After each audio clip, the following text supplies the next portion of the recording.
You're listening to Broncos for Breakfast with Nick Kendell and Scott Kennedy. Head on over to milehighhuddle.com for all things Broncos. Good morning, Broncos country. Okay, we got to get one more group in here before we're officially going to start this episode of Broncos for Breakfast. And they're still coming online. And there we go. Welcome in, everyone. It's Thursday morning, 7:30, and it's time for another episode of Broncos for Breakfast. I am your host, Nick Kendell, and joined, as always, by my good friend and co-host, Scott Kennedy. Scott, how are you doing today, buddy? I know that we're both just the coffee is just starting, so this is pure adrenaline love that's coming through right now. No coffee. You'll be able to tell. We should like hold a contest. Let's tell when Scott's coffee starts kicking in. His eyes get a little brighter. Things start getting a little more passionate.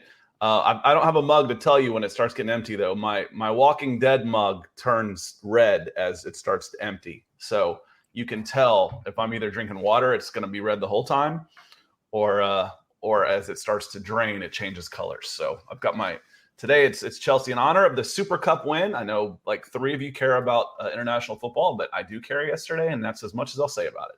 Well, there you go. And we'll probably cut it just a little bit short today because my parents are trying to, their flight got canceled yesterday because there's massive storms in the Midwest. And if anybody's out in the Midwest, I hope you're doing well. I know they had pretty dangerous storms. I know where my parents live. They got 4 inches of rain in one dumping, which is insane. That's a lot of rain in Brazil. Yeah, it was a flash flood, a lot of down trees and whatnot. So if anybody dealing with that, thinking of you. But I guess it was good for me because I got to spend an extra day with the parents. We went out to Alki Beach and laid out, and it was a good time. But guys, welcome in. This is, of course, the Broncos for Breakfast podcast. You guys can find Scott and Oh, is Nick going to have internet problems? It might be a really short one. You know what I'm going to do? I'm going to take the first question so far while Nick is going, and he'll come back and read through these things. I can't highlight it, but Small Carton of Milk has a first comment on YouTube. It says, Scott, how do you like Terry so far in Atlanta? I guess Terry Fontenot was a finalist for the general manager job with the Denver Broncos. He came from the Saints, which is a little bit of, Raiders, Broncos, maybe Chiefs, Broncos. I'm not sure who you guys consider your bigger rival, but it's definitely Saints, Falcons. I've been pleased with him so far. He had to work some magic under the salary cap. The previous regime did not leave a nice big salary cap number that the Denver Broncos have. And frankly, there's just not nearly as much talent as the Denver Broncos have. But I've been pleased with what he's been doing. There's a phrase I use all the time. It's like coaches, and you can say general manager for this, they lie so much they don't even call it lying. They call it coach speak. So he won't come out and say, in fact, he said he's offended by anybody saying that it's a rebuild, but he's doing a good job of rebuilding this roster.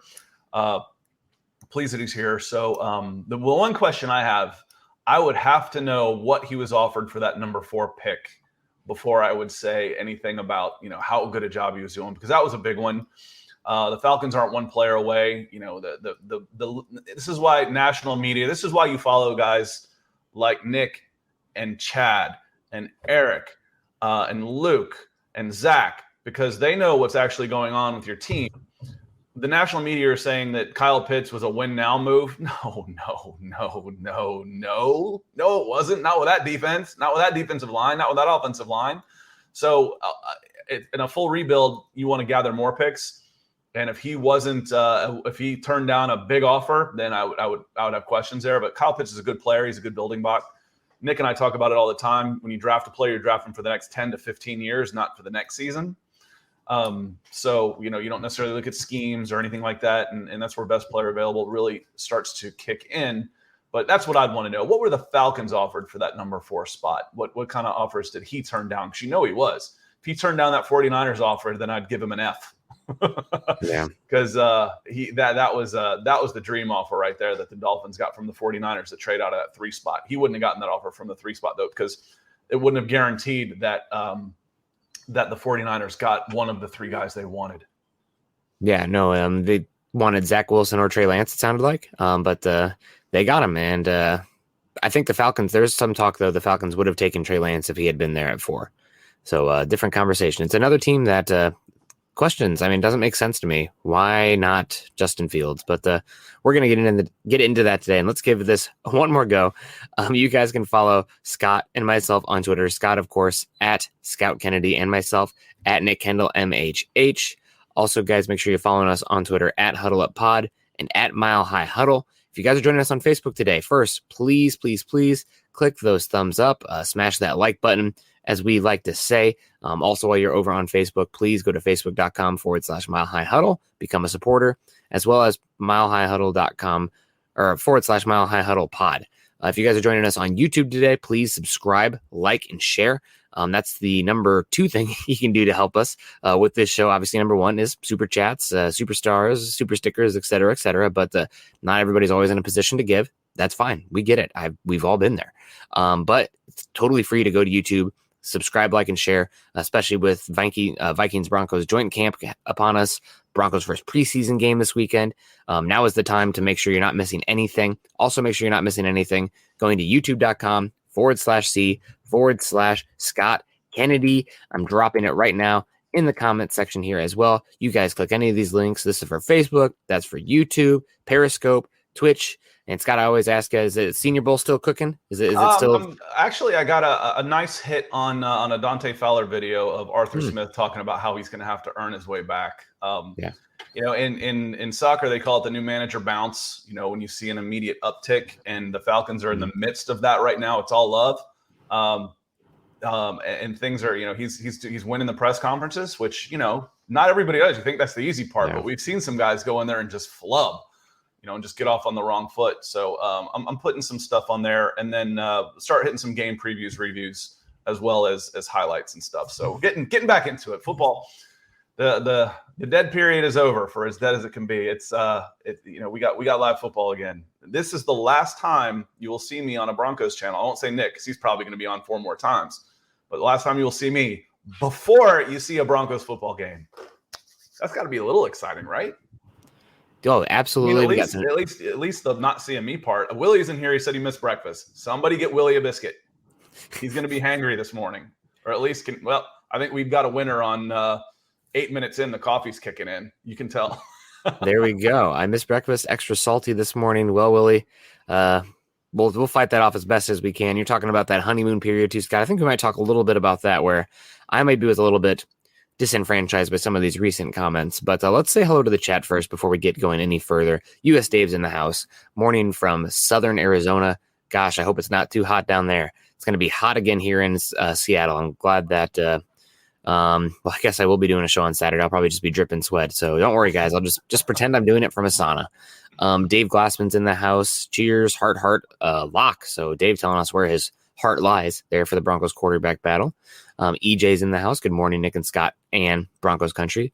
We got John Diarrhea in the house. Good morning, y'all. Can't wait for the weekend. It's almost here. I'm going De Herrera on that one. Herrera. John De Herrera. I'm going with Herrera on that one. Okay, I prefer it. That sounds better anyway. If it's not that, John, let us know. And I like whatever it actually is. US Dave in the house. Wake up, Nick. We're getting there, buddy. Victor Rios. Good morning, fellas. Waiting forever. I don't know if you're talking about for the show. We are typically on time. Punctuality is key. That's not always true for every person out there, but it's okay. EJ, ready for Broncos, Vikings, exactly. James Marshall, don't recognize James. Welcome in. Hope you're doing well. Man, we can't find a franchise quarterback to save our life, but we always find cornerbacks. I don't know what he's talking about. This is a good segue.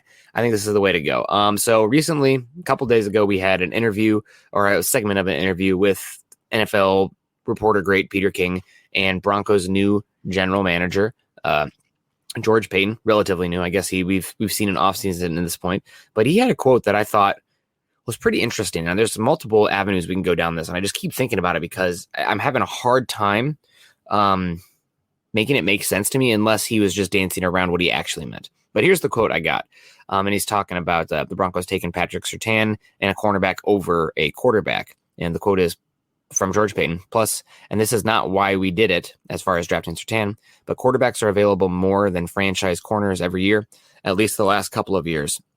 said Paton, and everyone knows that there could be a pretty big quarterback on the market next year. Aaron Rodgers would be a great fit in Denver. He'd be a perfect fit in Denver, which has enough draft players and capital to go get him. So he's talking about just the quote that it's harder to find a franchise cornerback than it is to find a franchise quarterback, and that being one of the potential reasons the Broncos took Patrick Surtain over the likes of a Mac Jones or a Justin Fields.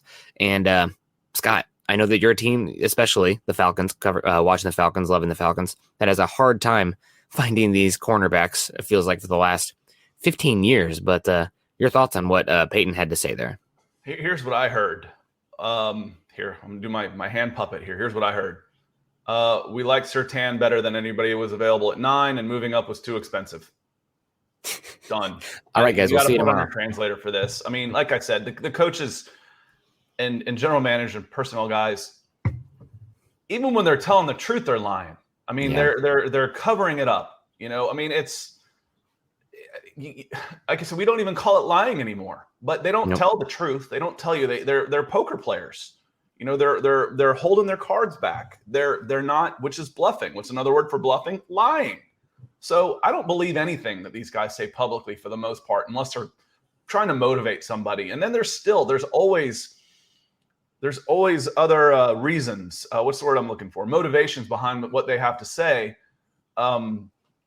than what you actually hear. So, if Trevor Lawrence was sitting there at 9, he wasn't taking Patrick Surtain. No. So, it was probably too expensive to move up.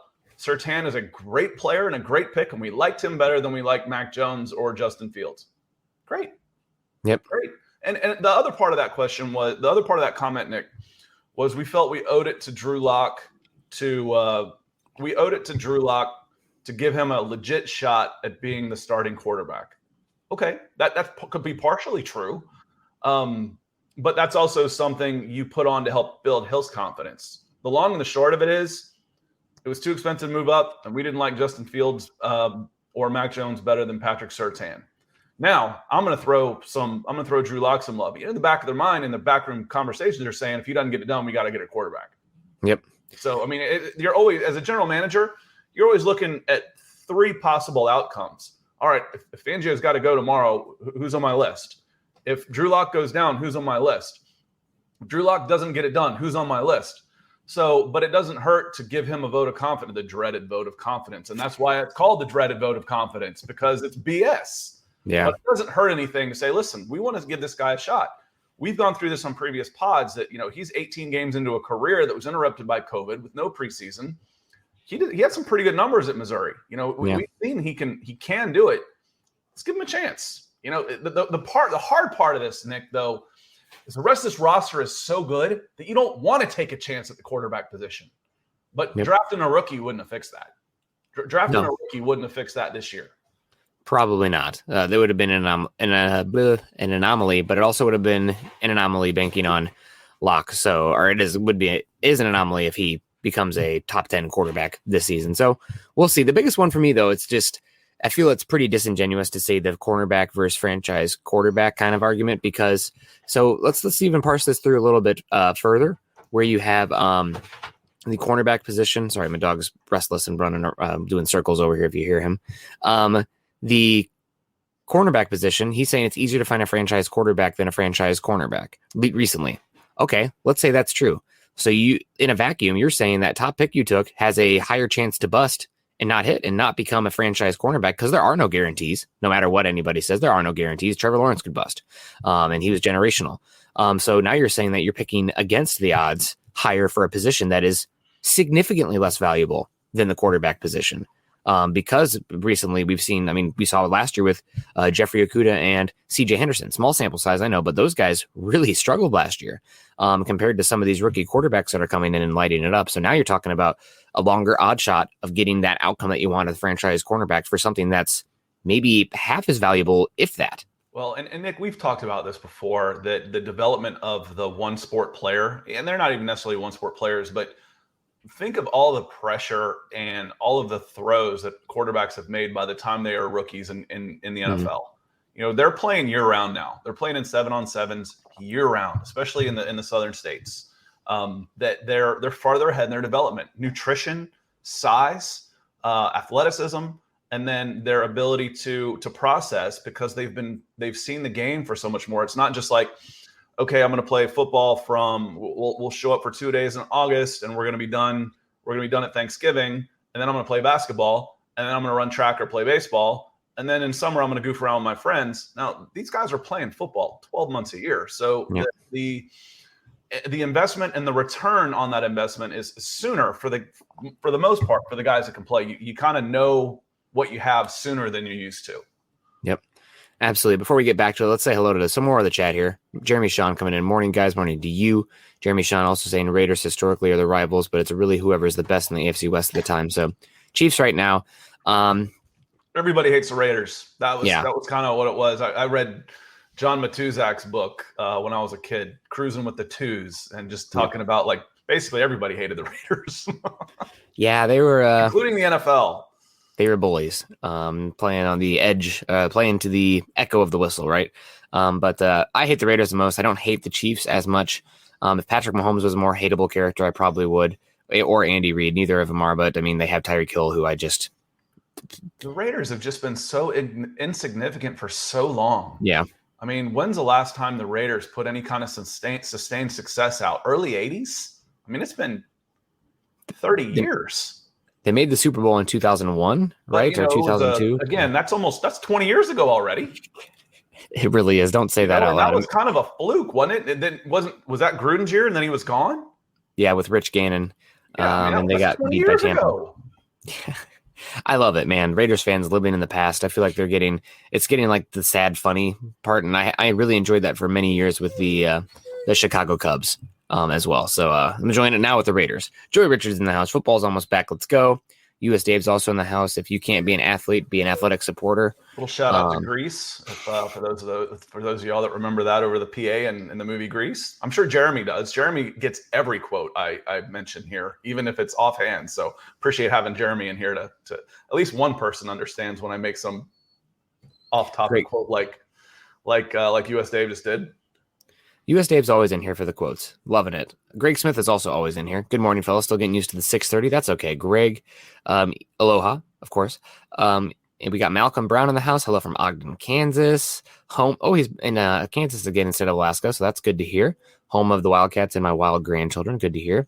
Linda from Fort Collins. Hello, Linda. I love Fort Collins, one of my favorite cities out there. And there you go, Scott. You got it right. Let's hear it one more time. I've got about 10 years of Spanish in me, so that's why I say Paton all the time instead of Peyton. You know, it looks like Paton to me. I'm more with the soft A unless there's an indicator in there. So, yeah, for sure. I took French. Big regret. Peter Middleton in here. Hey, everyone. Good to hear. Good to see you, Peter. In the shop saying he's been at work for 4 hours already. Well, hopefully you've had your coffee. Ready for lunch. Yeah, gosh. Tom Sennett in the house. Yes, finally made it a live show. Just finished work. Hi from Wales. Love the show, guys. Good to see you from Wales, man. That's a way across the way. That's great to hear. We got CC's in the house as well. Morning. Hope you all doing great. Good to see Mark Lindmode is in the house. Go Broncos. Haven't seen Mark before, so good to have you in here. Aaron J. Also, I'm a Broncos fan from Portland, Oregon, Pacific Northwest. Hey, hello to Portland. Hopefully, it's not going to be too hot and smoky down there this week, like it is for you this week, or for me this week. So, holding out hope on that one. Hopefully it won't be too bad. Robert Caslow's in the house. What's up, Broncos Maniacs? Michael Ronquillo. Good morning, Nick and Scott. Good to see. Peter Middleton saying nice stars here. Peter, which we got? Maybe it was Michael's this one. Let us know which one, Peter. We got Miguel also saying, sup, guys? If Tides raise all ship, do you think Drew can elevate Teddy? Miguel, I think it's honestly I think it's the other way around if you're going to see any elevation. Teddy's a steady veteran. He's been there. He knows what's doing. And this is probably some of the first competition Drew's had since freshman year of college, like real competition. So if anybody's having their game risen because of what's going on around them, I think it's Teddy rising Drew up. Yeah, and it's funny. That's how I read it. My brain is so used to thinking that Teddy pushing Drew to raise Drew's game. That's how I read it. I'm like, oh wait, no, he said it the other way around. So yeah, I agree with you. It's definitely I'd go. It's Teddy that's to push Drew, and we've seen it already. You know, we don't know that Drew wouldn't have done those things anyway as a maturing professional, but having Teddy Bridgewater come in to push him is going to be a good thing. And we've seen some returns on that already with the work he's put in the offseason. Yeah, absolutely. And whoever gave the stars, appreciate the heck out of you. I'll just assume it's Peter because he's always super generous with the stars. EJ saying there's no heck cornerback is ranked higher than a quarterback. Give me a break. Anyone that knows football doesn't believe that. And I think this is something else I wanted to touch on here when it comes to this topic. There's a difference between scarcity does not only make value. Scarcity is a part of what creates value in the league, but like there's only how many left-footed kickers in football. Really scarce, right? That doesn't mean they have big value because they don't have big impact. So even though the quarterback position itself, let's say there's been a higher rate of young franchise quarterbacks coming out than young franchise cornerbacks recently, scarcity, one part of the equation. You also have the actual impact on the game, and then it's head and shoulders quarterback over cornerback. So I don't know what Peyton was getting at there. This was probably one of the dumber things that's come out of his mouth so far. I don't think he believes it. He's just kind of making, just kind of I think he's been pretty brilliant. It was pretty disheartening, honestly, to hear him say that, because like this doesn't make a lick of sense. I agree with you. It's just pure front office talk where it's hot air coming out than actual points. But give me a break, right? I agree with you. I don't typically concern myself following recruiting. I don't worry about what people say, honestly. Yeah, I watch what they do. That's going to tell you what their motivation is. And what he did was show me that he wasn't sold on Justin Fields or Mac Jones, which is fair. And the other part we said about this is it only takes one person. The Chicago Bears felt good enough to trade up a good bit. They gave up a good bit to go get Justin Fields. But that doesn't mean they're right. We'll find out if they are or not. If Trey Lance had fallen there, maybe. I was a little surprised they didn't take Justin Fields, to be honest with you. But I wasn't necessarily surprised that they took Patrick Surtain. We've been talking about him for all winter leading up to the draft. Yep. And again, I think if Trey Lance was available, they would have done it. Or if Trey Lance had fallen to 6, there were some rumblings that the Broncos had a deal in place with the Miami Dolphins to move up and take a Trey Lance if that happened. So, really, the long and short is the Broncos did not like Justin Fields as much as the Broncos, or as much as a lot of the fans did, including myself. There was some concern about the epilepsy, for sure. That was part of it. And there was probably some stuff that was in regards to high. I've heard stuff about him being somewhat high maintenance on the personality front. And that was so much of a scare. But gosh darn, you're telling me Peyton Manning or Tom Brady or Aaron Rodgers isn't high maintenance? Yeah. They're all pretty Madonnas. Yeah. One of the guys that we talked about a lot, sorry to shift gears on this, but was just thinking about the draft and some of the questions, was Caleb Farley or Fairley. You have to help me out with that one. Caleb Farley. Caleb Farley. He's having some big boy time in Tennessee right now. I guess he pouted after a rep, and he's not playing at Tennessee. And I didn't realize he only played 23 games. So he had 2 big injuries, not just the back, but also something else in 2017. So you want to talk about risks? I'm pretty happy the Broncos took Surtain. I liked him better anyway, just because he was more physical. But Fairley, we'll see. We'll see if he can man up a little bit, for lack of a better phrase. Yeah, no, the question is, it wouldn't just be Fairley. In that regard, it would be Fairley plus a first round pick, because of that the Bears trade. They called up the Broncos at 9, and having that 2022 first on top of Fairley, or if you're interested in this, maybe a Greg Newsome. That's more of the topic at hand. But, I'm really excited for Surtain in general. Like, in a vacuum, he's going to be great. And Michael Ronquillo, thank you very much for the stars, buddy. That's you're always very helpful. Always also very positive on Twitter afterwards, actually hitting us up on our scout our at handles here. So we appreciate that a heck of a lot.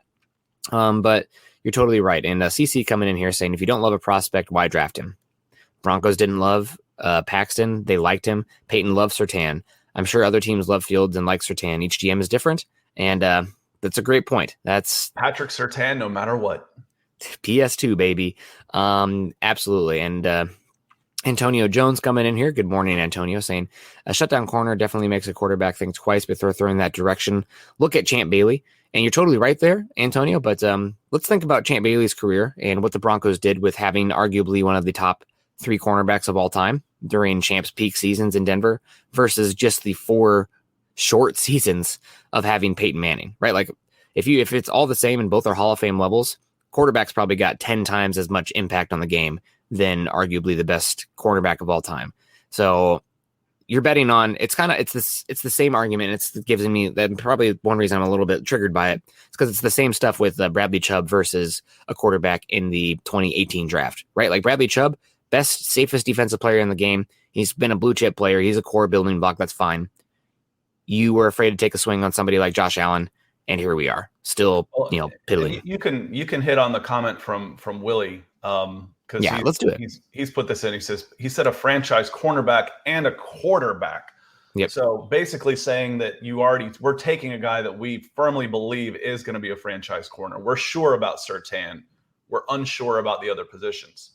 Now, the ones that we keep talking about in comparison, and again, there's risks everywhere. But if I'm sure about this guy, if I'm sure about Surtain to a degree of 95%, and I'm only half at these other guys, we keep talking after the fact. Yeah. We keep talking about guys that have already made it.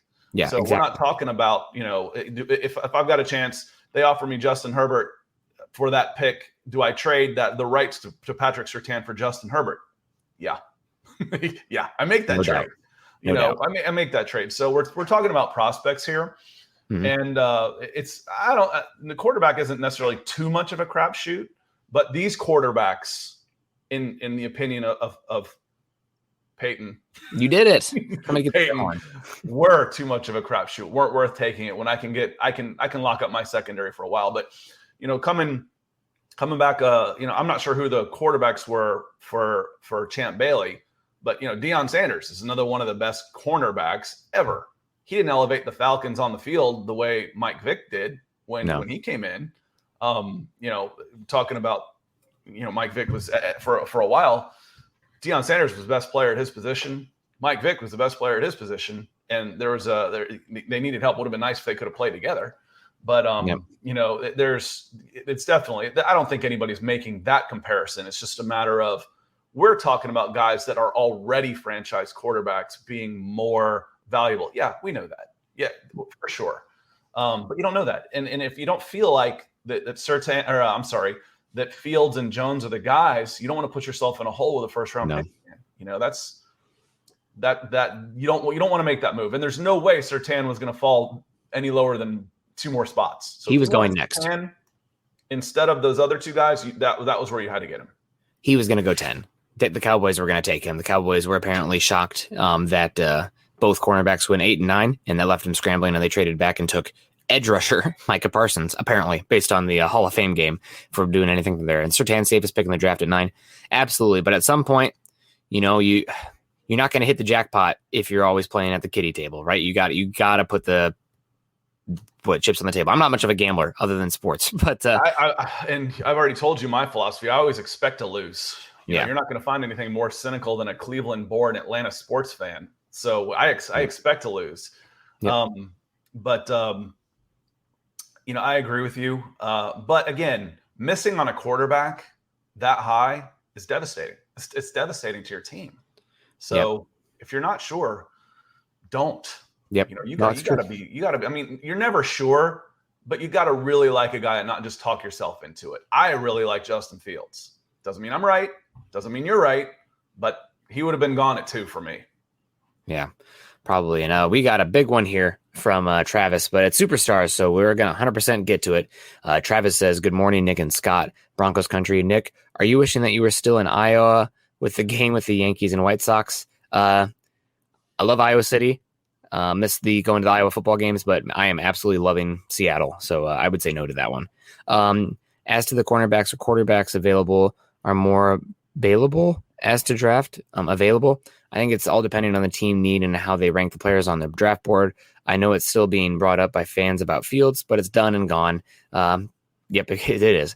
Time will tell. Peyton was wrong for not drafting Fields. Nobody actually knows how a player is going to turn out, but the moment, S. Well, Travis, it cut off there, and I cannot see anymore. But thank you for the stars. You're right. It's come and gone, but the moment the Broncos drafted Bradley Chubb in 2018, I sat down and wrote an article saying Bradley Chubb can be great. His success and the success of that draft pick will always be if the Broncos figure out the quarterback position between now and then, and how good either Josh Rosen, Josh Allen, or Lamar Jackson be, because even if Bradley Chubb turns into a all-pro edge rusher, which certainly possible, you're wandering the desert still at quarterback. So it's going to be tough. It's going to be tough. But this is not to take away from Patrick Surtain at all. I've been talking with Andrew Mason recently, and he's saying, it's just like the quarterbacks, they're great. They're fine. It's fine. It's better competition than we've had in a bit, but it feels like the actual outcome itself is an inevitability where we're going to be at the same point again a year from now, where it's like we have not figured it out yet. We're still wading water, trying to figure out the quarterback position, and it's exhausting. Then we got another 6 months of Aaron Rodgers talk, so we're good. Gosh, it's going to be something like Kirk Cousins or Matt Ryan. I feel it in my bones, something safe that's not as expensive. But we'll see. We'll see. I want to get to the Broncos Vikings joint practice here before we get going any further. But let's say hello to everybody in the chat. Brent Weber, morning, everyone. Good to see you, Brent. It's obviously great to see you. And Peter also, thank you, Peter, for letting us know who did it. That would be great. EJ, good point, saying Jeremy Pratton said that to the media, but that's not the reason he passed on Fields. He's talking about a position being somewhat of a crapshoot. And we got Malcolm Brown coming in here with the $2 super chat. Who are the worst two coaches in the NFL? I know he was fired already, but I'm just going to say Adam Gase 2 times. When I think of worst coaches, I like to think of people who either have lost like institutional control or somebody who is doing the least with the most. And also I'm going to give a break to anybody who was just hired that we don't have any data on just yet. So one of the worst coaches, in my opinion, is probably Cliff Kingsbury. How he failed up to that Arizona job is pretty damn incredible. But that's one that comes to mind. Another worst coach in the NFL, somebody doing the most with the least. Do you have any, Scott, that come to mind for you? When you talk about doing the less with the most, who still has a job in the NFC East? Every single team finished under 500. Let's just start there and start rattling off names. Yeah, Mike McCarthy would be the other one. Those are big money, high profile franchises that we're not talking about we're not talking about the NFC South with the Carolina Panthers, Atlanta Falcons, and New Orleans Saints. And the Saints are experiencing a golden age, but historically, throw the Buccaneers in there. 4 of the worst franchises in the history of the game. We're talking about the Redskins, the Cowboys, the Giants, the Eagles. The fact that all 4 of those finished under 500, and I know they have to play each other, so they beat up on each other, but still, come on. That's bad. Absolutely. I agree with you. Mike McCarthy comes to mind as well. He did so little, doing the most with the least, talking about Cowboys? Exactly. The Cowboys, right? So And what he did with Green Bay, and then immediately you see Matt LaFleur go there and get the Packers, I think, back-to-back NFC championships.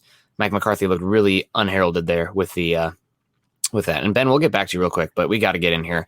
Pobby in the house. God, it's been a minute, Pobby. Hope you're doing well.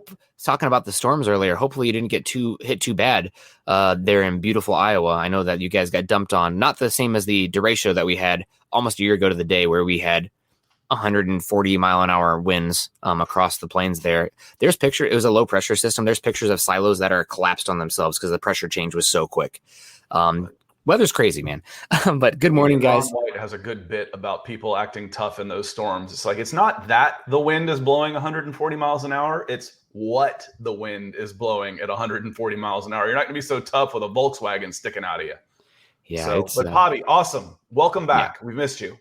God bless you. Good morning, guys. So glad football is back. We're glad that you're back, Pobby. And she says, go Broncos, of course. Hopefully everything is doing well. Yeah, Pobby, you are a star. So supportive. It's amazing to see that. And man, thank you so much. Back to that conversation. Zach Taylor's another one that comes to mind as far as a guy doing the least there. The Bengals roster is pretty not great.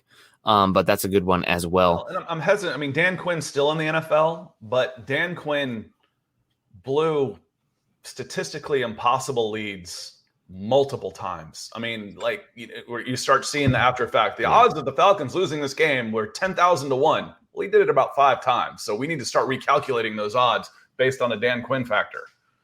Yeah, and in the shop with Willie saying $2 super in the shop with Willie with the double super chat day. Thank you very much. Yeah, appreciate it, Willie. Yeah, for sure. Willie's a nice guy. Sometimes he's a little bit salty and prickly.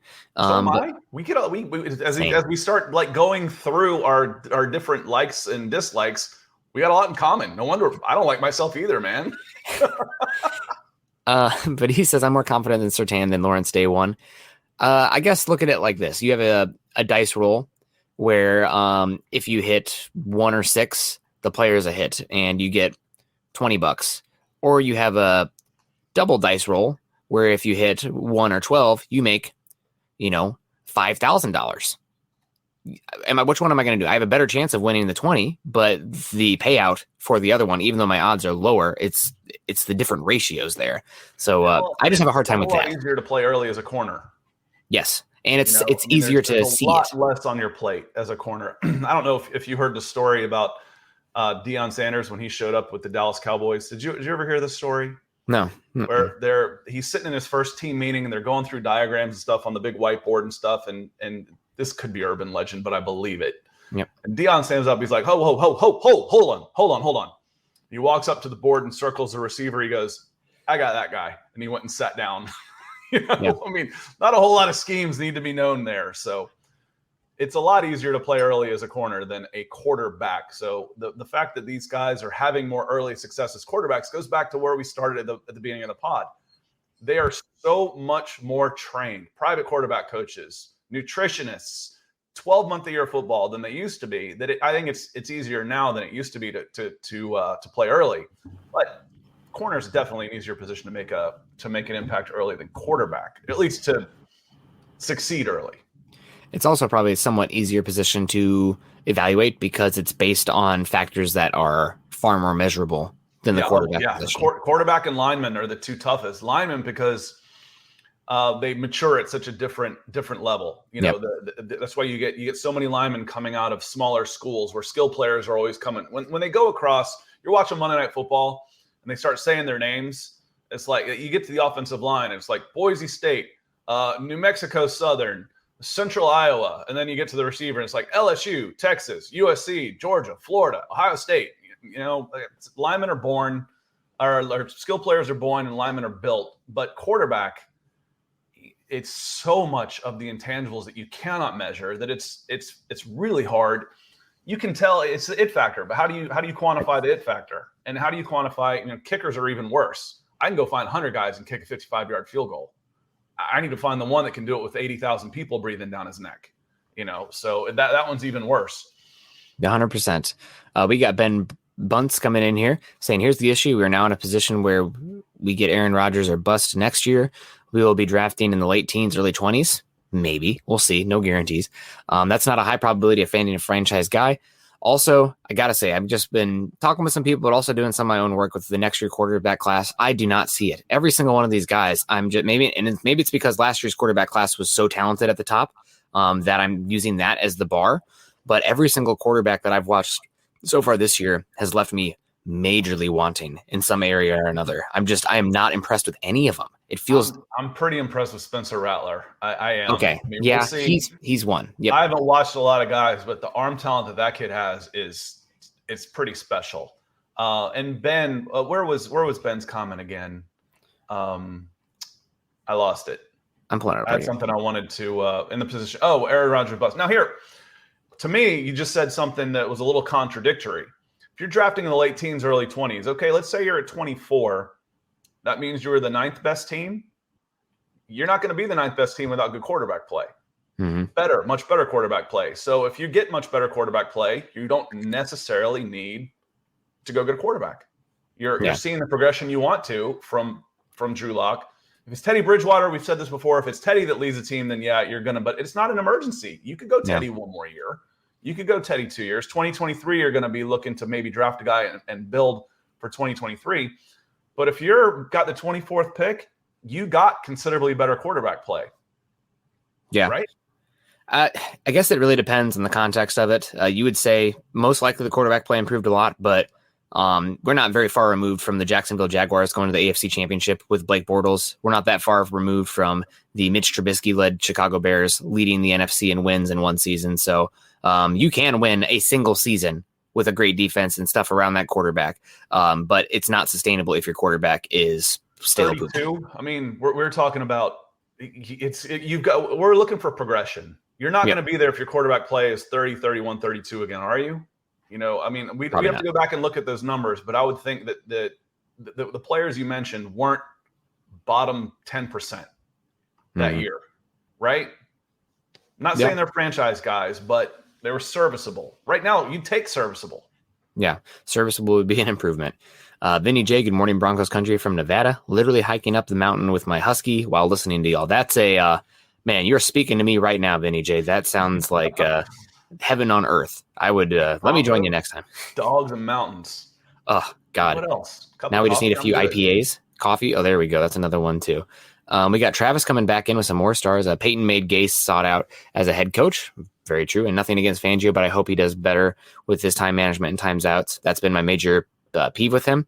Help me out here. Who's Dabble? The people I thought they were misspelling Dabo Sweeney, and they're just like, but I've seen it now enough times that Dabble has to be somebody different. Brian Dabble is the offensive coordinator of the Buffalo Bills, and everybody thought that he was going to get a big gig last year because he's running a very fun offense that's mixing a lot of college spread concepts with kind of some power football and a lot of vertical shots. A lot of people thought he was going to be hired this last cycle, and for whatever reason, he wasn't. I also think he has some Alabama ties as well. He worked under Saban for a little bit. So he's one that I'm really shocked that he wasn't hired. Sweeney went to Alabama, so now I'm really confused. Yeah, absolutely. But as far as Travis's comment, thank you very much, Travis. The one thing I will say is that the time management, you do hope it gets better, and that's something you hope Fangio is working on. Maybe having an analytics guy in his ear or something like that to work with time management. But it's the easiest part of the game. I know. Yes, it is. And when to go for two? How do they keep screwing that up? Yeah. Coaches, man, trusting their intuition versus the data. As a recruiting guy coming up through with, when basically the industry was just getting started, I got a lot of, you're not a coach. What the hell do you know? I'm like, yep. I know that of the thousands and thousands of coaches out there in this world, I have to be smarter than at least one of them. Because, I helped let these guys cheat off my paper to get through school to begin with. So, there's some coaches even at make it to the highest level that just do some really stupid stuff. Yeah. Sometimes it's good to bring somebody who has, other world experiences to bring a different perspective and shake things up. It's always good to have somebody with experience as well, but there are different levels of experience and worldviews that can challenge things. It's why diversity is so important in different fields. So we got Gary Leeds Palmer coming in here saying, sorry, I missed you guys. Just sending some love. Gary, it's okay. There's no such thing as being late. You didn't miss us. You arrived just in time. I'd say in that regard for my Lord of the Rings fans out there, Gary Leeds Palmer is never late or early, arrives precisely when he means to. And we appreciate you for that, Gary. Are you a big Lord of the Rings guy, Ben, or Scott? Are you out of it? I mean, I haven't done it, but I've read all four of those books multiple times when I was younger. So was very pleased with how Peter Jackson handled the first three. I didn't think The Hobbit needed to be a trilogy, but no, God, that was a little overkill.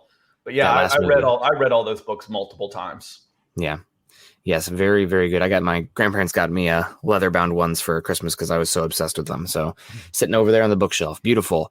And you're definitely right. I think Spencer Rattler, you made a good point. He's one that actually has the tools that make sense there. Talent. You worry about it. We do pro comparisons. I go old guys all the time, but I see Matt Stafford a little bit in him.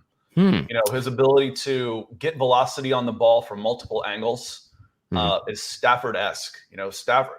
I once had a discussion with someone as they were slating me for saying this guy didn't have a very strong arm. Well, he just won the longest throw contest. I'm like, that's a javelin toss. When you're on your back foot and you're skipping the ball on an out route, you don't have enough arm. This guy can put velocity on the ball from anywhere. And Stafford was like that. He can sidearm it. He can back foot it. He can roll one way, throw the other. Rattler's got an arm like that. It's pretty special. We saw that out of Trey Lance. Yep. What can Trey Lance and Zach Fields do? Those guys have, and Justin Fields. I mean, yeah. I think he's got the tools to play in the same playground with those guys that were high draft picks this year. The other one I think that has a chance to maybe put it together is Malik Willis, but he's got a ways to go with his touch and whatnot. But as far as the actual requisite tools, I see it there. And Carson Strong has a good arm.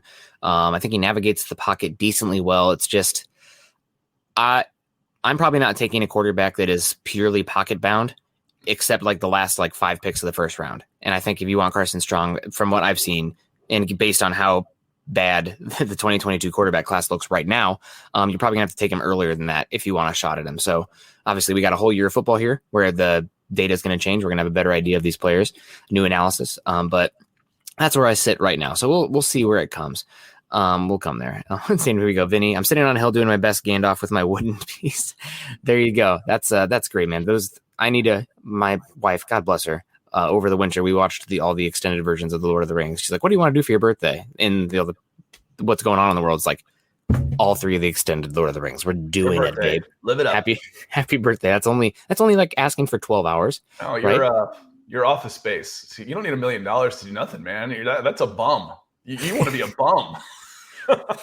There you go. That's such a good movie.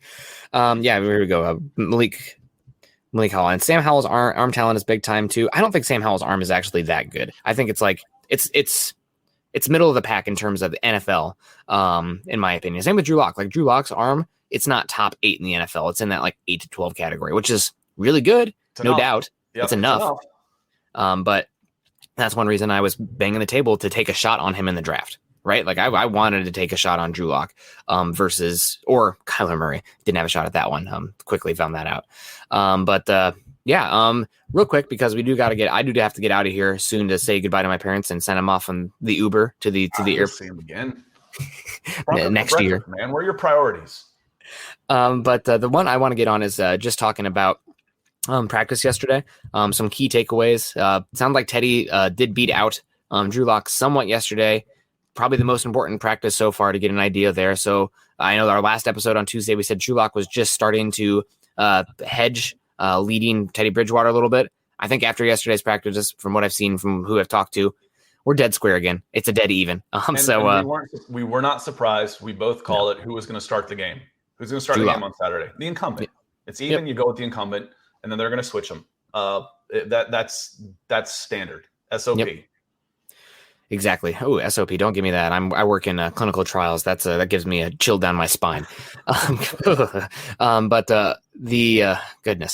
The other takeaway was the defense looked really good. The one that actually is concerning me, and it's starting to, I've been banging the table for a little bit that the Broncos offensive line, the last 3 years, honestly, is not, this detrimental unit that makes it impossible for the Broncos to win football games. The issue has been the quarterback play has been, simply put, not good enough. And if the Broncos get, let's say, quarterback play ranging from 19th to 26th ranked in the NFL this year, they can win football games, but the offensive line needs to not only be average, it needs to be a top 10 unit. And based on what we've heard from camp so far, and also with the Vikings yesterday, the offensive line has been struggling, not looking very good. Dalton Reisner has been getting beat up a bit. Lloyd Cushenberry looks okay, and the right tackle position has not been good at all. Obviously, it's very hard to have a quarterback-independent team, or offense specifically. If it was going to happen for the Broncos this year, the offensive line has to be a strength of that unit. They need to be able to dictate on the offensive front, and right now that does not sound like that's going to be the case. And Nick, if I had a question about Paton in going into this offseason, it wouldn't necessarily be, he's been getting bad grades for not taking Fields. Fine, whatever. Mine is, you've got all this money and you got a question on the right tackle. Could you have done better? Why are you going to sit on $40 million in cap room and have a gap that could you have filled it in free agency? I don't know. Maybe not. But you don't get a prize for having the most cap space. Yeah. The thing is, they had such a huge investment in Jawan James, who is going to be back this season. Mm-hmm. And then he got injured, 1 week, 2 weeks after the draft. And if they would have known what they know now, they probably would have done something differently. Maybe they trade up and take Tevin Jenkins instead of trading. I wasn't after Jawan James was hurt. I wasn't sure. I'm not even talking about draft. I'm talking about free agency. Yeah. They worked out several guys. It just seemed like there were some more still available that could have upgraded the position. Would have been expensive, but you got money. So, the expensive isn't the issue. You could afford the right guy, but was the right guy there? That was my question. I'd have to go back and look and see who all was available. But, you don't want a stopgap in there. You want to solidify that when you got the money to do so. Even if you overpay a guy for one season, fine. Man, you're gonna have to stick around now. I mean, sorry, Mom and Dad. Everybody's coming in here. Absolutely. And another takeaway yesterday, Jerry Jeudy was dominant. He's looks like a budding star. And I'm really excited to see him. Also, did you see the Teddy Bridgewater quote yesterday saying like he doesn't think that Jerry Jeudy has ACLs based on his cuts? So that's he's rubber legs, like a little flexible, huh? Yeah, God. Crazy, man. Sometimes how does he do that? But Justin Jarvis coming with a $20 super and that orange, loving it.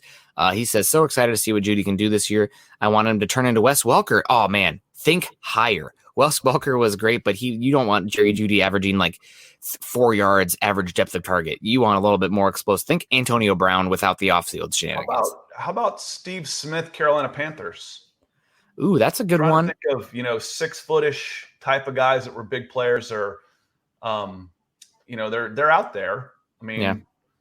He's got some. Steve Smith was really, really good. Let's just make it Jerry Rice. There we go, Jeremy Shines. I mean, sure. Jerry Rice. That Rice guy was all right. Wasn't he number 1 all time in the NFL 100 list?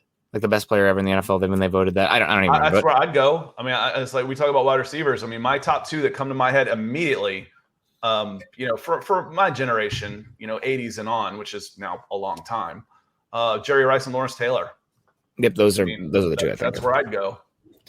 But maybe Anthony Munoz as well. But that's because I love the offensive lineman. Yeah, I mean, there's again, I don't argue levels of elite. We've talked about that. You're great. There are 10 players you can name where you could say, yeah, that makes sense. Absolutely. It's saying it's crazy how slept on this team is. Justin, until the Broncos quarterback position proves anybody wrong, that's sexy. Did you watch the Hall of Fame game?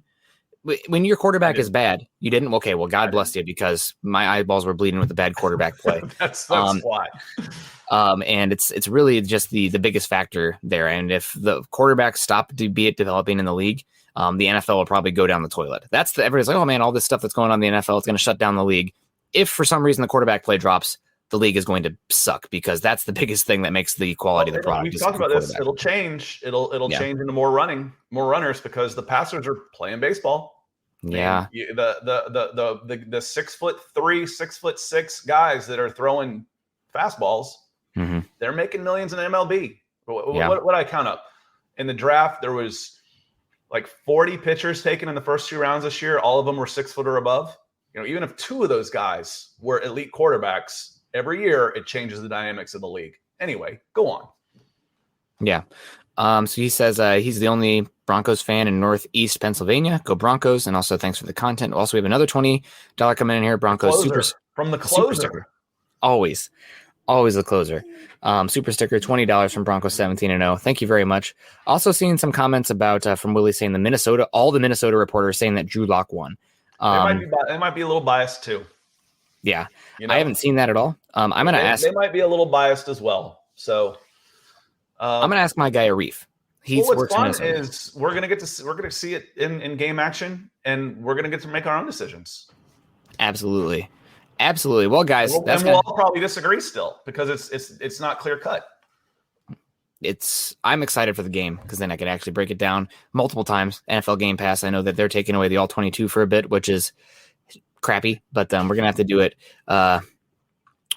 So, somebody said follow 2 Vikings reporters on Twitter, and they both picked Lock. Arif had Lock as well. Okay, well, I'm going to have to bother Arif a little bit, because we go back. He's been back when we were doing the podcast shows, I had Arif on multiple times to talk some Broncos stuff, Case Keenum, as well as some Pat Shurmur stuff. So Arif's funny. But guys, that's going to have to do it for us. We're going to be back again next Tuesday morning. But this is Broncos for Breakfast. You guys can follow Scott and myself on Twitter, Scott at Scout Kennedy, and myself at Nick Kendell MHH. While you guys are over on Twitter, follow us at Huddle Up Pod and at Mile High Huddle. While you guys are also on your social medias, go to Facebook, click those thumbs up if you're joining us today, or the heart reacts. I see the hearts coming in here. Gary Leeds Palmer in the house, as always. Jim Pilcher, Greg Smith, Jason O'Neill, and my mother, who must be watching right now in the other room. God bless you, Mom. Yeah, thank you. Thanks, Bob. But join us today, facebook.com/Mile High Huddle, as well as facebook.com/Mile High Huddle Pod. If you guys are joining us on YouTube today, please subscribe, like, and share. Also, please join us at youtube.com/C/Scott Kennedy. You guys also make sure you're following Scott's channel by clicking the link here that I'm posting right now. Go there. We're trying to get to Scott to 1,000 followers by September. I'm not sure. Hopefully we're approaching that, slowly but surely. So hopefully we'll get you there soon. We'll get there. We also we'll get have there. more stars coming in from Michael here. Great show today on Broncos for Breakfast. Go Broncos. Thank you so much. People are saying the Minnesota Reporter said block. So I'm going to have to do a little more digging here on that, guys. It's hearsay, right? At this point, I need to see it myself. So I'm really excited for the preseason game. I should have been from Missouri, the show me state. Yes. I don't want to hear about it. Show me. So exactly. Did you run through all our contributors today? And while I was spacing out and reading comments? I have not yet, but let's get to it. We got Michael Ronquilos coming 3 times here with the stars. Thank you so much, Michael. Michael's a real one, man. He's going to hit us up on Twitter afterwards telling us it's a great show as well. And I know it seems pretty trivial, but when I hear something like that, and if you go out of the way on your day to let me know that you enjoyed it or something specific, that actually does mean a lot to me, because that way I know that I'm doing something right, or somebody out there is getting some joy from this. So that means a lot. Thank you very much, Michael. We also got In the Shop with Willie coming in 3 or 4 times, keeping us on our heels. Willie's been working now for 4 hours still, because he just spent an hour hanging out with us, but it's still giving you shit, Willie. Love you. Travis Weber coming in multiple times as well. Thank you, Travis. We go way back. Travis is a great guy. Malcolm Brown, thank you. Hope you're enjoying Ogden, Kansas. Pobby, the show from the princess herself. Pobby, love you so much. Hitter. I'm going baseball. This is our lineup, and Pobby's our cleanup hitter. She's smacking in runs all the time. We love her. Gary Leeds Palmer also, God, he's batting leadoff most of the time. Today he was a little bit further down the line because he came in late, but that's okay. Justin Jarvis also, thank you so much, Justin. And then Broncos 17-0. If we're doing baseball analysis, probably the closer there. Yeah. But we're gonna have to close it out here, guys. We appreciate y'all. Next time you're gonna see Scott and myself, we're going to have some real life football to talk about. It's going to be great. I'll probably have watched the game 10 times by then that we can break down. And I'm excited to really talk about some stuff that is, we'll get to quarterbacks, but please keep me on my heels there. If we get too long down the quarterback stuff, say, hey, clean it up, Nick. We got to talk offensive line, defensive line, wide receivers, cornerbacks. How's that all breaking up? But I love rookies. Absolutely. Absolutely. But guys, until then, we'll see you next time. Go Broncos.